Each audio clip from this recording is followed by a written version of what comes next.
Hi, everybody. Welcome to the Valslist podcast series, where we talk about something in the music industry and beyond every week. And today we have in the studio a really cool group of women that I want to talk about who are actually doing something cool in my hometown.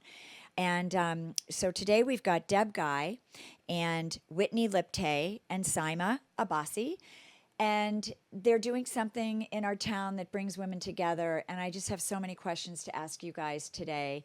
But first, I wanted to just address Deb Guy. You and I have had like 6 degrees of separation over the past 5 years from various different things. So, number one, your daughter, Maddie, was one of my summer interns. She was one of my best summer interns.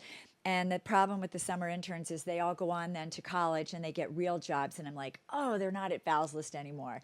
And now she's working at Twitter. Is that true? Yes. So tell me about what she's doing. And I remember she's sort of a right brain music girl. And you used to say to me, like, she loves doing this stuff in the music industry because it's different than the things she does at school. Yes, and I Basically. also remember I text you and said, please watch Maddie.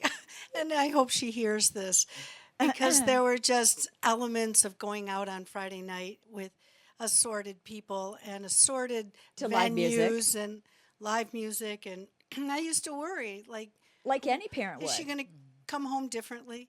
Right. And I knew when she was working with you that we were safe and she was in fabulous hands. And she told me that a few times. Oh, well, I Don't adore worry, her. Mom, I love Val. Well, and I still stay in touch with her. And, you know, I just love bridging that gap between like the mom or the, you know, the more midlife boomer woman and then the young ones coming up. I think we can be a variety of role models. So I love Maddie. And then like a year later, I started to expand my house concert series to country clubs. And then, unbeknownst to me, your husband, John, is actually one of the top club managers, I think, in the country. He's a beloved country club manager at Westmoreland Country Club, and we started taking our gigs there. So we've done like 5 events with him.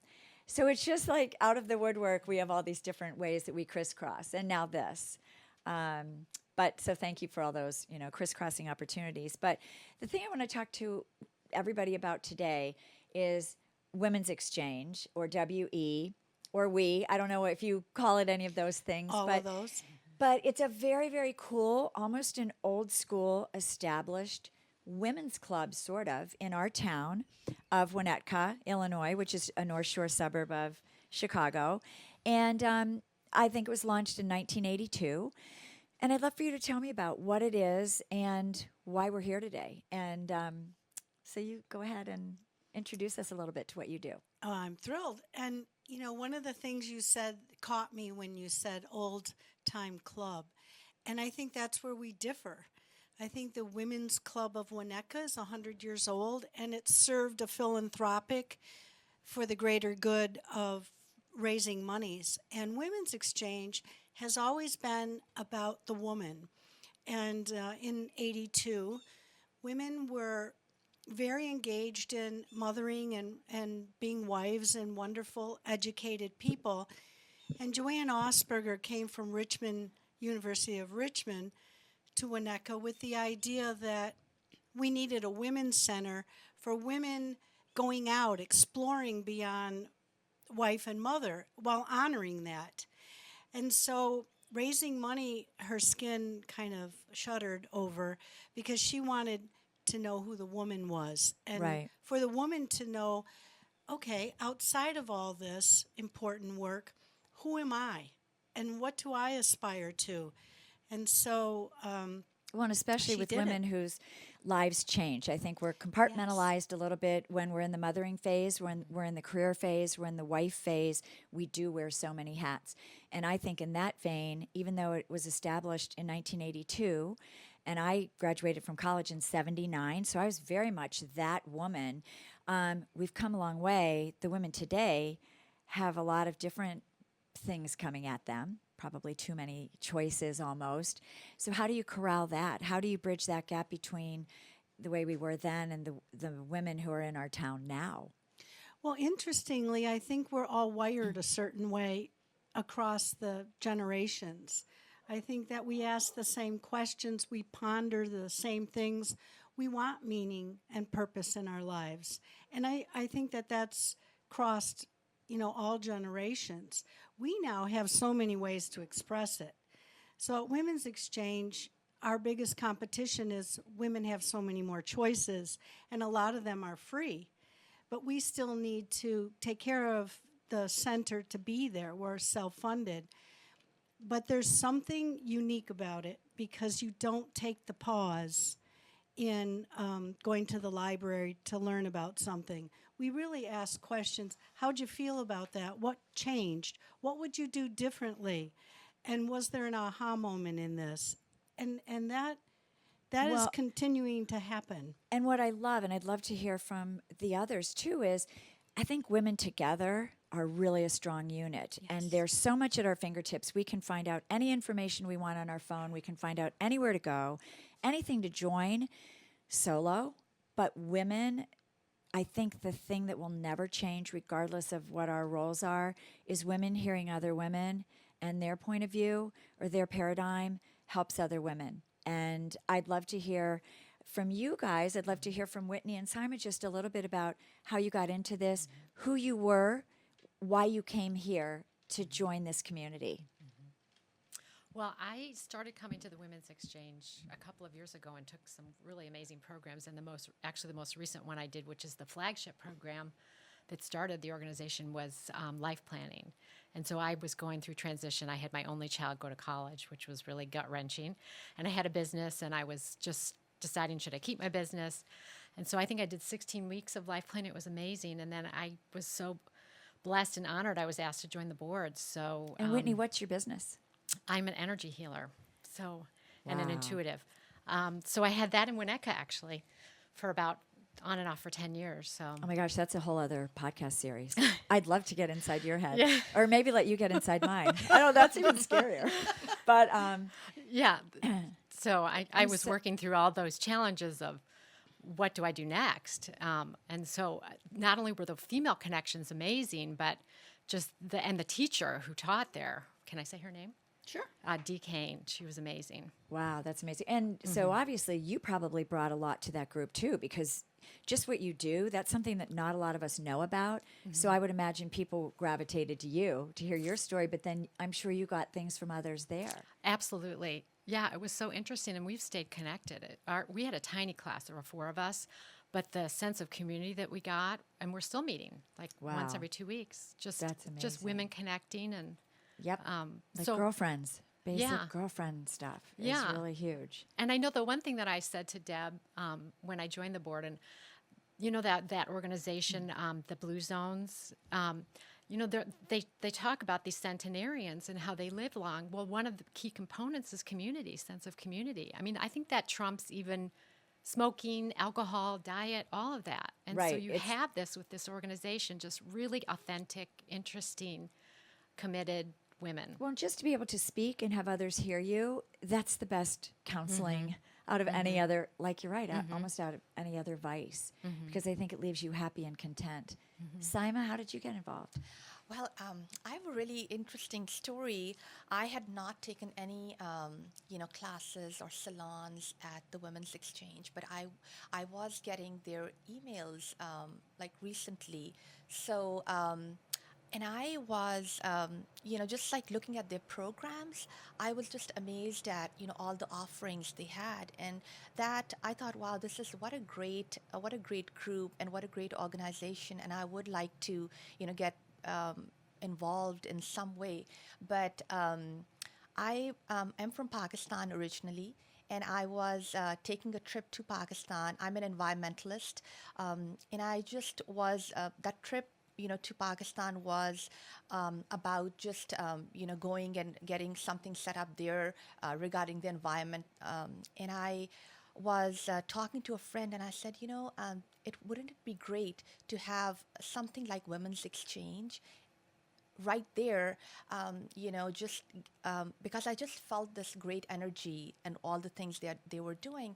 And we were talking, and then a friend contacted me from here who lives in Lake Forest, and she said that, I think They want to do it. They well, that someone would they would like you to join the board, and maybe you want to talk with someone at the women's exchange. And I just couldn't believe, I was getting goosebumps because I was talking about women's exchange and how amazing this group is. And then I came back and I was asked to join the board, and I had made an intention that I've already so many things that I'm not going to say yes to anything this year. And I Wow. just had to say yes to this. And I met with Deb, and then I have actually taken some classes at the Women's Exchange. And again, what Whitney is saying about the sense of community, and what Deb said about like the mission of Women's Exchange, it is so true. I took a storytelling class, which I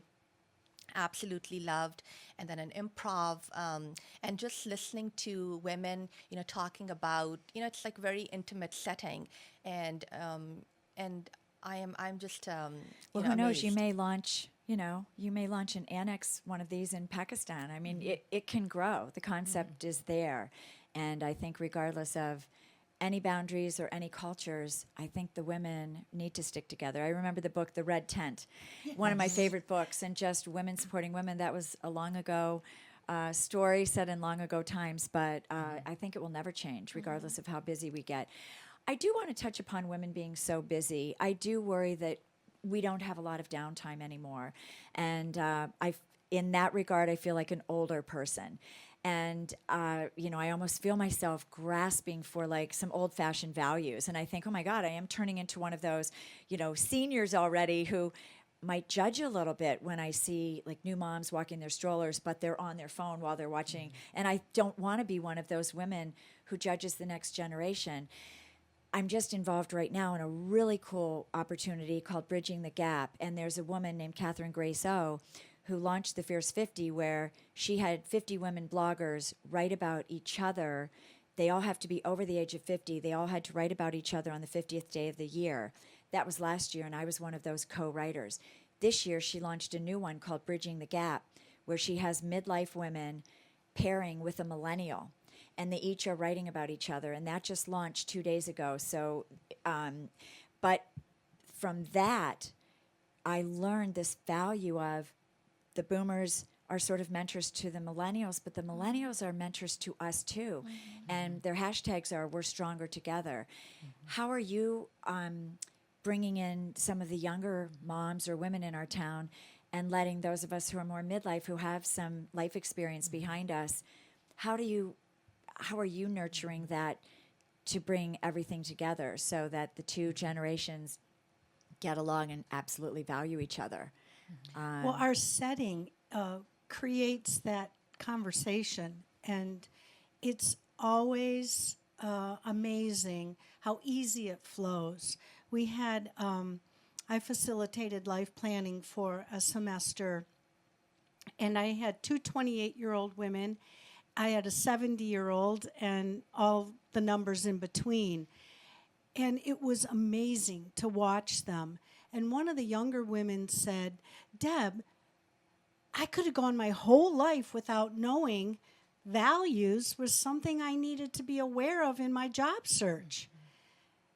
And Yep. what would I have done?" Because she had heard women with more choice, more freedom, saying it still has to be important and I have to know my values and honor those.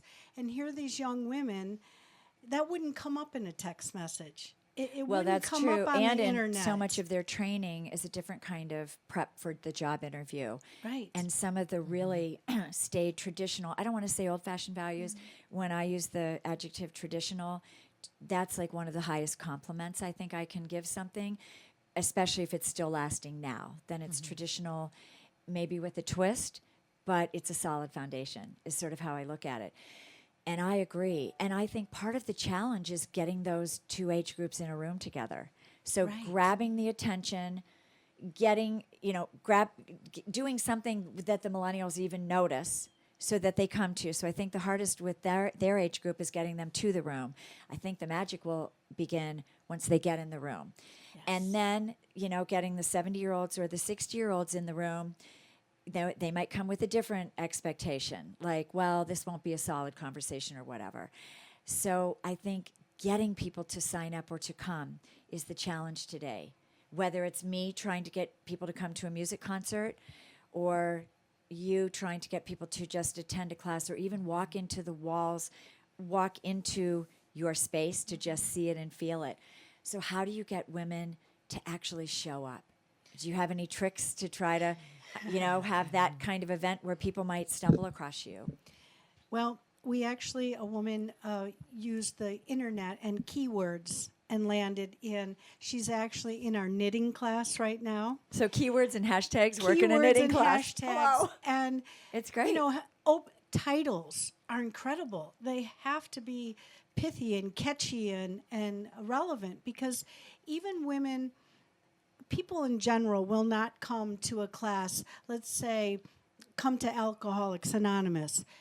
They don't want their issue laid out. Right. But they'll come to something. We were laughing the other night, a class that's coming up, You Go Girl. Yeah. And it happens to be on incontinence. And Oh my You God, Go that's Girl, great. they're going to catch it. You're right. because It it's has to be an fun. edgy title. Right. It almost has to be. I always say to my staff, how would Apple say it? It's got to be Right. edgy and almost catch you off guard, because any other title like AA or the Right. 5 steps to blah blah blah, those titles just go beige. They almost become invisible. But like, I think something like drink too much, hashtag drink too much, that would probably fill a room. Exactly. So that's a modern way of making your group. That's exactly what I'm More talking about. It's relevant like to the a following. modern, yeah, exactly. It's intriguing. It's something that sort of like catches you when you've got too much to read already. The other thing that you guys do that I really value, and you've got an event coming up called What Makes You Tick. And it's coming up on October 26th, and it's sponsored by Women's Exchange, and it's a ticketed event. It's at a local club, and I'm actually one of the honored speakers. You have 6 speakers. We get to speak for 6 minutes, and it's 6 women of all different backgrounds, and you actually don't highlight too much what we do. What you're trying to say is it's 6 women, and you don't really know that much about them, but you want to hear what makes us tick, and it's non-celebrity. And I love the way that you value the regular person. So talk a little bit about that. You don't have the Kardashians up there. You have people like me, or people who might be a teacher, and you have different age groups up there. I love the regular person appeal. Tell us more about your thoughts on that. Because I think we all are that person, and some found their voice and their expression more loudly. And there's so many women of substance. I meet so many women of substance who don't take the stage. They're too afraid, or no one's ever invited them, didn't think they were interesting. And so that's very important to me with Tick, that we have a mix. And because some people feel strongly that a known person, even Oprah, do you know what makes her tick? Probably Oprah, yes, but not a lot of other people. But I think you'll be pleasantly surprised that a person that you have never heard of actually has a very important tick. Well, and might reach you more. Yes. You might think that Yes. her style's more attainable or magically more like your style because you cut the celebrity wall. Because I know for any of us with a celebrity, whether it's their diet or what they do or their beauty trick or how they sleep, any of it, there's always that feeling in the back of our heads like, well, but they have all the people who help them do this. Of course that's easy. It's, it's all readily available, or they can afford that. And it's really amazing because, I've just had this hobby with music and this passion. I have a lot of people, my really good friends, many of them at midlife say, I don't even know if I have a passion, or I need to find my passion. And that's a really important question for a lot of midlife women. Your kids leave, and we've got the beautiful dogs upstairs. That's like our signature sound. I love that. They might be telling me like it's time to wrap now. So we probably do have just a few more minutes, but I think a really common thing with women, great women, fun women, all of your best, dearest friends, is some of them, they raise the kids go out, or they're solid in their career, and they're looking for that one more thing or that little pivot that might add some excitement. And so I think women are looking for that. And I think that's what other real women can give to you. And it sounds like for Whitney and Simon, that definitely spoke to you. Or maybe you joined or looked on at Women's Exchange and weren't quite sure. And maybe even that looking, well, it sounds like that's what happened to you, Simon. It was actually the step into that community, boom, spoke to you somehow. Absolutely. And I'm just in awe that there's this beautiful organization right here. And I just feel like more people need to know about this because it's such a gem.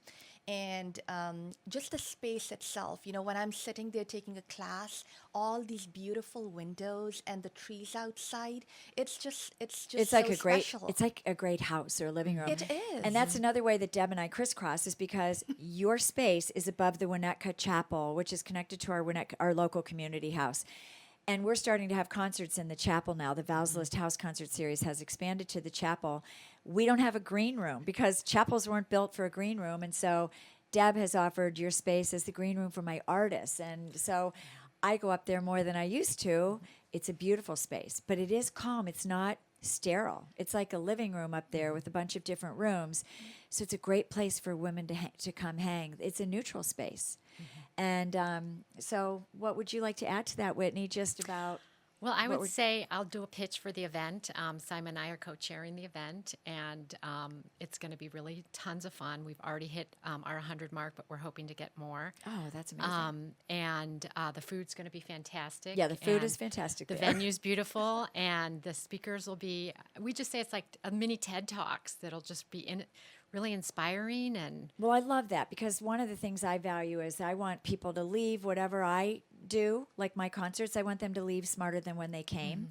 So even if it's one question I ask an artist about the music industry, I hope that everybody goes out knowing that one thing that they didn't know when they came in. And I also want to say with our town here on the North Shore of Chicago, it's quite homogeneous up here, and you might think that every woman looks the same, sounds the same. That happens in a lot of communities all over the world.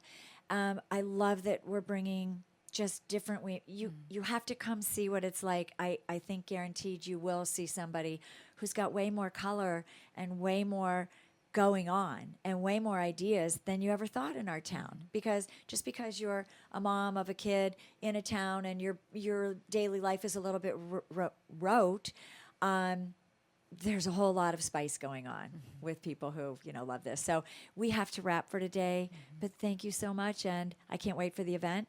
And if anybody wants to know any more, womensexchange.org. Yes. Okay, and valslist.com. Thanks everybody for listening. Thank Thank you, you. Val. Later.